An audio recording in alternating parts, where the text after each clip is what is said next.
আজ আমি নিয়ে এসেছি আপনাদের কাছে বডি কেয়ার রুটিন নিয়ে পার্ট 3। পার্ট 1 এ ছিল ক্লিনজার নিয়ে, পার্ট 2 এতে ছিল body scrubber for oily skin, আর এইটা রয়েছে পার্ট 3 তে রয়েছে body scrubber for dry skin. কারণ আমি সবসময় বলি যে প্রোডাক্ট সবসময় স্কিন টাইপের অনুসারেই কিনতে হয়। তো নর্মাল স্কিন যেটা রয়েছে তাদের তো কোনো ব্যাপার না, তারা যা খুশি ব্যবহার করতে পারে, তাদের কিছু প্রবলেম হবে না। কিন্তু যাদের ড্রাই স্কিন আর অয়েলি স্কিন রয়েছে এদের প্রোডাক্টগুলো একটু মেনে বেছে চলতে হয়। তো সেই জন্য আজকে আমার ভিডিওর টপিকটা হচ্ছে যাদের ড্রাই স্কিন তারা নিজের বডি স্ক্রাবারটা কিভাবে করবেন। কারণ এটাও একটা ক্লিনস করার পরে যেটা নেক্সট স্টেপ যেটা আসে সেটা হয় বডি এক্সফোলিয়েশন, বডি স্ক্রাবিং যেটা আসে নেক্সট স্টেপ। তো আজ আমার ভিডিও টপিক হচ্ছে এইটা। কারণ সুন্দর ত্বকের আশা সবারই থাকে, সবাই চায় যে তার স্কিন ত্বক যেন খুব উজ্জ্বল হয়, ভালো হয়, কোনো রকম যেন কোনো প্রবলেম না থাকে, একটা উজ্জ্বল ত্বকের আশা সবাই থাকে। আর সেই জন্য তার জন্য জরুরি থাকে নিজের বডি কেয়ারের রুটিনটাকে ফলো করা। So welcome to my channel. আমি হচ্ছি আপনার স্কিন কেয়ার অ্যান্ড হেয়ার কেয়ারের বান্ধবী। আমি আপনাকে গাইড করে থাকি প্রপার প্রোডাক্ট রিভিউ দ্বারা, আর যে রিভিউটা হয় সেটা হয় আমার নিজের পার্সোনাল এক্সপিরিয়েন্স কিংবা রিসার্চ দ্বারা। তো এই যে বডি কেয়ার রুটিনটা হচ্ছে এটা সবই আমার রিসার্চের পার্ট। তো রিসার্চ করে করে আমি যতটুকু জেনেছি বুঝেছি সব ইনফরমেশন আমি আপনাদেরকে জানাবো, আপনাদেরকে বলবো। তো যেটা শুরু করা হোক, যে ড্রাই স্কিনের সব থেকে বড় সমস্যা হচ্ছে কি, এরা এমনিতে ড্রাই স্কিন খুবই দেখতে গেলে অনেকটা সেন্সিটিভ মতন হয়, কারণ ফেটে ফেটে থাকে, সেখানে একটু কিছু হেরফের হলে কিন্তু জ্বালা পড়া শুরু হয়ে যাবে, ইরিটেশন ইচিং শুরু হয়ে যাবে। তো অয়েলি স্কিনের তুলনায় যাদের ড্রাই স্কিন রয়েছে এদের একটু প্রবলেম হয়ে যায়, একটু ডিফিকাল্ট থাকে এই স্কিনটাকে একটু ম্যানেজ করার জন্য। তো এই যাদের ড্রাই স্কিন রয়েছে যখন এই স্ক্রাবিং মাথায় আসবে, কারণ স্ক্রাবিং তো করতে হবে, স্ক্রাবিং করলে কি হয় স্কিনে যে ডেড সেলসগুলো থাকে সেগুলো রিমুভ হয়, আর তার ফলে কি হয় একটা উজ্জ্বল ত্বক, একটা নিউ সেলসগুলো সামনে আসে, আর উজ্জ্বল ত্বক তার ফলে দেখা যায়। তো যখনই স্ক্রাব করা হবে সবসময় মাথায় দুটো জিনিস রাখতে হবে, কি যে এক্সফোলিয়েশনটা হবে সেটা যেন জেন্টেল হয়, আর তার মধ্যে যেন যে ইনগ্রিডিয়েন্টসটা থাকবে যেন ময়শ্চারাইজিং প্রপার্টি যেন থাকে। এই দুটো জিনিস মাথায় রেখে সবসময় আপনারা বডি স্ক্রাবার কিনবেন যাদের স্কিন ড্রাই রয়েছে। আচ্ছা, এবার আমি যদি বলা হয় যে এই যে দুটো কথা আমি ইউজ করলাম, জেন্টাল এক্সফোলিয়েশন অ্যান্ড ময়শ্চারাইজিং, কেন ইউজ করলাম? জেন্টাল এক্সফোলিয়েশন মানে আপনারা কি বুঝবেন, যে বলতে কি চাইছে? তো বলার মানে এটা হচ্ছে যে হার্শ স্ক্রাবগুলো আপনারা অ্যাভয়েড করে চলবেন। যে এমন স্ক্রাবার যে ধরে নিন যে স্ক্রাবারের মধ্যে যে পার্টিকেলসগুলো থাকবে, যে ইনগ্রিডিয়েন্টসগুলো থাকবে সেগুলো যেন খুব বড় না হয়, খুব যেন হার্শ অ্যাব্রাসিভ যেন না হয়, খুব শক্ত যেন না হয়, যেন জেন্টেল থাকে এইগুলো। ঠিক আছে, এরা কি করবে যখন জেন্টেল হবে তখন কি হবে আপনার স্কিনে পেনিট্রেট করে স্কিনের ভিতরে যাবে, গিয়ে সেই যতগুলো ধুলো ময়লা থাকে সবটাকে ডিজলভ করবে, তারপরে সেটাকে ভালোভাবে জেন্টলিভাবে রিমুভ করবে। কারণ ড্রাই স্কিনের সমস্যা হচ্ছে যে স্কিনগুলো, এদের স্কিনে কোনো আর্দ্রতা থাকে না, ময়শ্চারাইজ থাকে না, কোনো তেমন অতটা অয়েল সিক্রেশন হয় না, সেই জন্য ড্রাই থাকে। তো তখন এই ড্রাই স্কিনের উপর যখন কোনো জিনিস যখন অনেক হার্শভাবে যখন স্ক্রাবিং করা হবে তখন কি হবে, আরও বেশি স্কিন ব্যারিয়ারগুলো নষ্ট হবে, আরও বেশি প্রবলেম দেখা দেবে, যেমন রেডনেস, ইরিটেশন, ইচিং, ইনফ্লামেশন, এইসব জিনিসগুলো দেখা দেবে। ঠিক আছে, এইটা দেখবেন। আচ্ছা, তারপরে দেখবেন যে তাহলে বাঁচবেন কি করে, জেন্টাল এক্সফোলিয়েশন মানে কি বুঝছেন?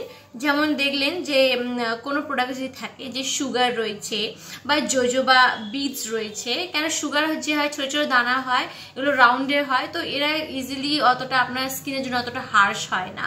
তো এইসব ইনগ্রিডিয়েন্টস থাকলে এইসব ইনগ্রিডিয়েন্টসগুলো আপনারা নেবেন। আর যদি আপনারা কেমিক্যালের মধ্যে যদি যেতে চান, কেন আমি আমার লাস্ট ভিডিওতে আমি দুটো স্ক্রাবিংয়ের কথা বলেছিলাম, ফিজিক্যাল অ্যান্ড কেমিক্যাল। তো ফিজিক্যাল স্ক্রাবিং কোনটা হয়, যেটা আমরা বাড়িতে যেসব আমরা বানাই, ডিআইওয়াই হোমমেড স্ক্রাবার এসব যতগুলো বানাই, এইগুলো হচ্ছে physical scrubber. And chemical scrubber কি হচ্ছে, যেটা বাইরের দোকানে যেটা কিনতে পাওয়া যায় ক্রিম মতন, সেগুলো হচ্ছে এগুলো হচ্ছে কেমিক্যাল এক্সফোলিয়েন্টস।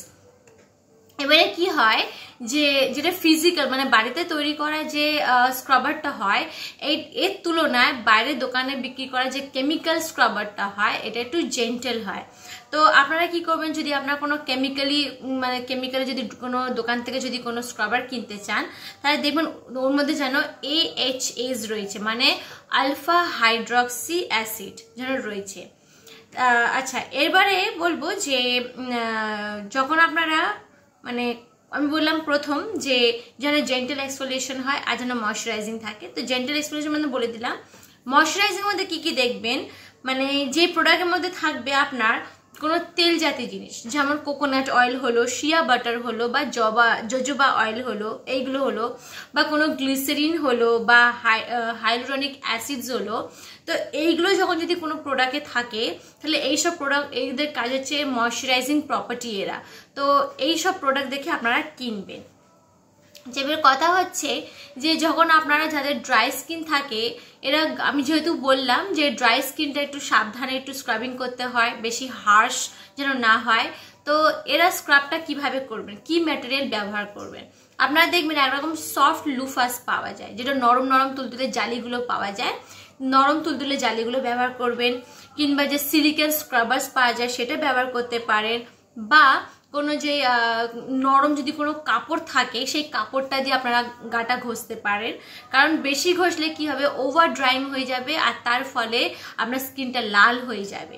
আচ্ছা, এই যে স্ক্রাবিংয়ের যে প্রসেসটা আপনাদের যাদের স্কিনটা ড্রাই থাকবে আপনারা সপ্তাহে 1 থেকে 2 বার করবে, তার বেশি করবে না, নাহলে এটা ওভার ড্রাই হবে। আর যখনই আপনারা সবসময় মাথায় রাখবেন যে যখনই আপনারা স্ক্রাবিং করছেন, এক্সফোলিয়েট করছেন, তখনই আপনারা কিন্তু ময়শ্চারাইজার অবশ্যই লাগাবেন। কারণ ময়শ্চারাইজার লাগালে কি হয়, স্কিনের মধ্যে যে যে যে আর্দ্রতাটা হারিয়ে যায় সেটাকে লক করে, হাইড্রেশন স্কিনটাকে হাইড্রেট রাখে। তো আমি আমার নেক্সট পার্ট 4-এ আমি ময়শ্চারাইজার নিয়ে আলোচনা করব সব স্কিনে, মানে সব স্কিন বলা ভুল, কারণ যেহেতু আমি বললাম যে নর্মাল স্কিনের জন্য কোনো প্রবলেম নেই, আর ড্রাই স্কিন আর অয়েলি স্কিনের জন্য যে ময়শ্চারাইজারটা হয়, মানে যে নেক্সট স্টেপটা হচ্ছে সেটা আমি পার্ট 4-এ ডিসকাস করব। আচ্ছা, এরপরে আপনারা ভাববেন যে যে প্রোডাক্টটা কিনছি কোন প্রোডাক্ট আমরা কিনবো। তো যেটা স্ক্রাবিং প্রোডাক্ট হবে সেটা আপনারা সুগার স্ক্রাবিংস কিনতে পারেন, সুগার স্ক্রাবস। কারণ সুগারকে বলা হয় এরা হচ্ছে ন্যাচারাল হিউমিকটেন্ট, মানে সুগার কি হয় আপনারা যখন ইউজ করবেন সুগারের মধ্যে একটা ন্যাচারাল হিউমিকটেন্টের জন্য কি হয় আপনার স্কিনটাকে ওভার ড্রাই হতে দেবে না, স্কিনের মধ্যে ময়শ্চারাইজারটাকে লক করবে, সেটাকে ময়শ্চারাইজারটাকে আরো টানবে। আর ওভারঅল সুগারকে জেন্টেল মানা হয়েছে।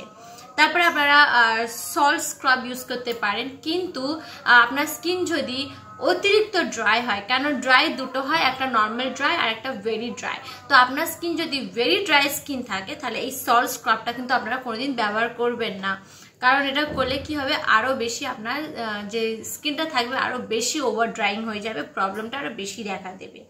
আচ্ছা, সব থেকে বেস্ট আমি যেটা বলবো আপনারা বডি পলিশ ইউজ করতে পারেন। বডি পলিশের মধ্যে কি হয়, এর মধ্যে যে এক্সফোলিয়েটিং পার্টিকলসগুলো থাকে খুবই ছোট ছোট থাকে, খুবই ফাইন পার্টিকলস থাকে, আর এর মধ্যে আপনার থাকে ময়শ্চারাইজিং ইনগ্রিডিয়েন্টস, যেমন আপনার থাকে আমি যেহেতু বললাম যে shea butter, jojoba oil, coconut oil, glycerine, AHAs এগুলো থাকে। তো ওভারঅল মানে যাদের স্কিনটা ড্রাই স্কিন রয়েছে বডি পলিশটা হচ্ছে সব থেকে বেস্ট অপশন হচ্ছে। তো এর মধ্যে দিয়ে যে কেমিক্যাল যেটা বডি পলিশের মধ্যে যেটা আমি দেখলাম একমাত্র আমি ভালো পেলাম সেটা হলো ডাভ এক্সফোলিয়েটিং বডি পলিশ। এটা উদাহরণ দিলাম, আপনারা এটা ব্যবহার করতে পারেন। আর কিংবা যদি আপনারা ভাবেন যে না আমাদের ডাভ ইউজ করবো না, অন্য কিছু ইউজ করব, তাহলে আপনারা যখন কিনতে যাবেন সার্চ করবেন এটা লিখে gentle exfoliating body scrub for dry skin. এটা লিখে সার্চ করলে কি হবে আপনার স্কিনের জন্য যে পারফেক্ট সুটেবল যে প্রোডাক্টটা থাকবে সেটা সামনে চলে আসবে। আচ্ছা, এই যে ডাভের কথা আমি বললাম, এই ডাভটা কিন্তু 5টা ভেরিয়েশন রয়েছে। প্রথম ভেরিয়েশন রয়েছে এটা macadamia oil and rice milk, দ্বিতীয় যেটা হচ্ছে সেটা হচ্ছে আপনার brown sugar and coconut butter, আর তৃতীয় যেটা হচ্ছে সেটা হচ্ছে pomegranate seeds and shea butter, আর 4 নম্বর যেটা হচ্ছে সেটা হচ্ছে crushed almonds and mango butter, আর 5 নম্বর যেটা হচ্ছে সেটা হচ্ছে আপনার colloidal oat meal and calendula oil. তো এটা 5টা ভেরিয়েশনে আপনার ডাবের এই বডি পলিশটা পেয়ে যাবেন। এবার আপনারা যেহেতু আমি বললাম যে আপনারা যদি বলেন যে না এর থেকে যদি একটু বেটার চান বা হয়তো যদি মনে হয় যে এর প্রাইসটা একটু আপনাদের কাছে এক্সপেন্সিভ হয়ে যাচ্ছে, তাহলে আমি বললাম যে কি লিখে সার্চ করলে আপনারা পাবেন। আর যখন আপনারা দেখবেন মানে যে প্রোডাক্টের যে ইনগ্রিডিয়েন্টসটা হবে তার মধ্যে যেন AHES থাকে, মানে যেমন কি উদাহরণত যেন ওর মধ্যে যেন কোনো গ্লাইকোলিক অ্যাসিড কিংবা ল্যাকটিক অ্যাসিড এই দুটো যেন থাকে। কারণ এদের কাজ হচ্ছে কি স্কিনের মধ্যে যাবে, ময়লাগুলো ডিজলভ করে সেগুলোকে পরিষ্কার করে দেয়, ডেড স্কিন সেলসগুলোকে একদম সরিয়ে দেয়। আচ্ছা, এরপরে আমি বলবো যে কোনো নতুন প্রোডাক্ট ব্যবহার করার আগে কিন্তু সবসময় প্যাচ টেস্ট নেবেন, কারণ সবার স্কিন কিন্তু সবার জন্য সেম হয় না। একটা প্রোডাক্ট যদি একজনের জন্য কার্যকারী থাকে তাহলে সেই প্রোডাক্টটা আপনার জন্য যে কার্যকারী হবে এটা কোনো ব্যাপার হয় না, কারণ সবার স্কিন যে হয় বিভিন্ন রকমের হয়, ডিফারেন্ট হয়। তো সবার সাথে নিজেকে কম্পেয়ার করলে নিজের তাল মেলালে কিন্তু হবে না, নিজের ভালো কোনটা সেটা বুঝতে হবে। তো আপনার যদি মনে হয় যে আমার এই ভিডিওটি আপনাদের জন্য ইনফরমেটিভ ছিল, কার্যকারী ছিল, তাহলে প্লিজ আপনারা এই ভিডিওটি আপনারা নিজেদের ফ্রেন্ড সার্কেলের মধ্যে, প্রিয়জনের মধ্যে সার্কুলেট করবেন, তাদের মধ্যে শেয়ার করবেন। আর নতুন হয়ে থাকলে অবশ্যই সাবস্ক্রাইব করবেন, আর পুরনো হয়ে থাকলে নিজেদের ভালোবাসা এইভাবে বজায় রাখবেন। So thank you for watching my video. Bye bye friends.